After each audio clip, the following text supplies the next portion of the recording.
Halo semuanya, selamat datang. Kali ini kita akan membongkar sebuah keajaiban alam yang luar biasa. Siap-siap ya, kita akan menyelami kisah geologis yang epik yang menjadikan Indonesia seperti sebuah bahtera kehidupan raksasa. Sebuah tempat di mana dunia harimau bisa bertemu dengan dunia kanguru. Pernah nggak sih kalian kepikiran gimana ceritanya hewan yang beda banget kayak harimau dari Asia dan kanguru dari Australia bisa sama-sama tinggal di satu negara? Ya, di Indonesia. Nah, pertanyaan inilah yang akan jadi pemandu petualangan kita kali ini. Oke, perjalanan kita untuk memecahkan misteri ini akan kita bagi jadi 5 bagian. Kita mulai dari konsep paling dasarnya dulu, lalu kita ungkap soal garis pemisah yang nggak kelihatan, menjelajahi 3 dunia fauna yang berbeda, terus kita cari tahu kekuatan apa di baliknya, dan terakhir, kita bakal sadar kenapa semua ini penting banget.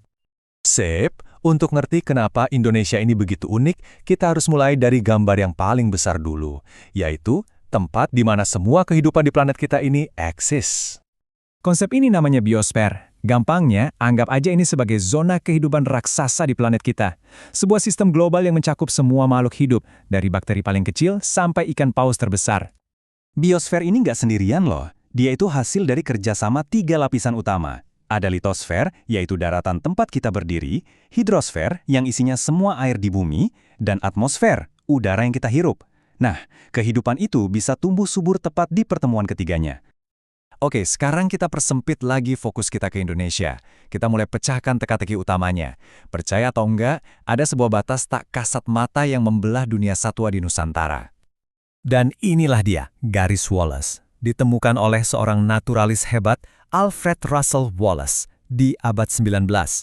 Garis ini jadi penanda perbatasan biologis yang super aneh. Di sebelah barat garis ini, hewannya mirip banget sama hewan-hewan Asia. Tapi begitu kita nyebrang ke timur, hewannya mulai nunjukin ciri-ciri Australia. Tapi ceritanya nggak berhenti di situ aja. Ada ilmuwan lain, namanya Max Weber, yang ngerasa garis Wallace ini belum pas banget. Jadi dia mengusulkan garis Weber, yang letaknya lebih ke timur. Garis ini menandai titik di mana jumlah spesies Asia dan Australia itu paling seimbang. Jadi apa bedanya? Gini deh, garis Wallace itu kayak gerbang barat. Batas di mana fauna khas Asia mulai hilang. Contoh paling terkenalnya ya antara Bali dan Lombok. Bali hewannya masih Asia, Lombok udah beda. Nah, kalau garis Weber, dia lebih ke timur. Dia nandain titik di mana fauna Australia mulai lebih dominan. Ruang di antara keduanya? Itu dia, zona transisi yang super unik. Nah, karena ada 2 garis imajiner ini, Indonesia itu pada dasarnya kayak terbelah jadi 3 dunia fauna yang beda banget. Yuk, kita lihat satu persatu. Coba lihat deh, bedanya kelihatan banget kan? Di bagian barat, kita punya fauna asiatis. Ada harimau, orang utan, gajah. Di ujung timur, ada fauna australis. Ada kanguru pohon, kasuari. Dan di tengah-tengahnya, di antara 2 garis itu, ada dunia sendiri yang namanya Wallacea. Rumahnya Komodo dan Anoa. Zona Wallacea yang di tengah ini benar-benar spesial banget. Ini tuh kayak laboratorium evolusi raksasa yang masih berjalan sampai sekarang. Karena terisolasi, banyak banget spesies endemik di sini. Artinya, mereka cuma ada di sini, nggak ada di tempat lain di dunia.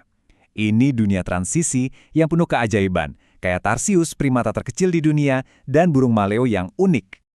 Dan ternyata, pemisahan ini nggak cuma buat hewan loh, tumbuh-tumbuhan atau floranya juga ngikutin pola yang sama. Di bagian barat, hutannya lebat dengan pohon-pohon meranti, dan ada bunga rafflesia raksasa. Geser ke timur, vegetasinya lebih mirip Australia, didominasi pohon sagu dan matoa. Oke, kita udah lihat apanya. Sekarang pertanyaannya adalah, kenapa? Kekuatan dahsyat apa sih yang bikin keanekaragaman di Indonesia ini bisa jadi luar biasa banget? Jawabannya itu ada di kombinasi beberapa faktor. Pastinya iklim tropis kita yang hangat dan lembab itu ngaruh banget. Tapi, faktor yang paling jadi biang keladinya, kunci dari semua misteri ini adalah sejarah geologis kepulauan kita. Coba bayangin deh, jutaan tahun yang lalu ada 3 lempeng benua raksasa yang tabrakan persis di tempat yang sekarang jadi Indonesia. Dorongan kuat ini ngangkat dasar laut menciptakan ribuan pulau vulkanik baru. Di saat yang sama terbentuk palung laut yang dalam banget yang jadi penghalang alami yang nggak bisa dilewati hewan. Akibatnya, mereka berevolusi sendiri-sendiri terisolasi total di masing-masing sisi. Dan inilah yang ngejelasin dengan sempurna gimana zona Wallacea itu lahir. Pulau-pulau di zona ini, contohnya Sulawesi, itu nggak pernah nyambung sama daratan Asia ataupun Australia. Mereka ini pulau-pulau samudra yang muncul dari dasar laut, menciptakan panggung unik bagi evolusi untuk melahirkan hewan-hewan yang gak ada duanya. Setelah kita lihat semua proses luar biasa ini, kita sampai di pertanyaan terakhir, tapi juga yang paling penting. Kenapa sih semua ini penting banget buat dunia? Jawabannya simpel tapi dahsyat.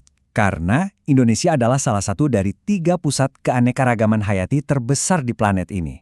Kita setara dengan hutan Amazon di Amerika Selatan dan hutan Kongo di Afrika. Jadi, kekayaan hayati yang kita punya ini punya nilai yang luar biasa penting secara global. Pada akhirnya, semua ini bisa kita rangkum dalam satu kalimat ini. Garis Wallace dan Weber itu bukan cuma garis di peta, mereka adalah rekaman sejarah geologis planet kita, sebuah cerita epik tentang benua yang bertabrakan, isolasi, dan adaptasi yang tertulis dalam DNA setiap makhluk hidup di Nusantara. Nah, ini semua meninggalkan kita dengan satu pertanyaan reflektif. Setelah kita tahu betapa berharga dan uniknya warisan alam yang terbentuk jutaan tahun ini, pertanyaan terpentingnya adalah, apa yang bisa kita lakukan untuk ikut serta melindunginya buat generasi-generasi setelah kita?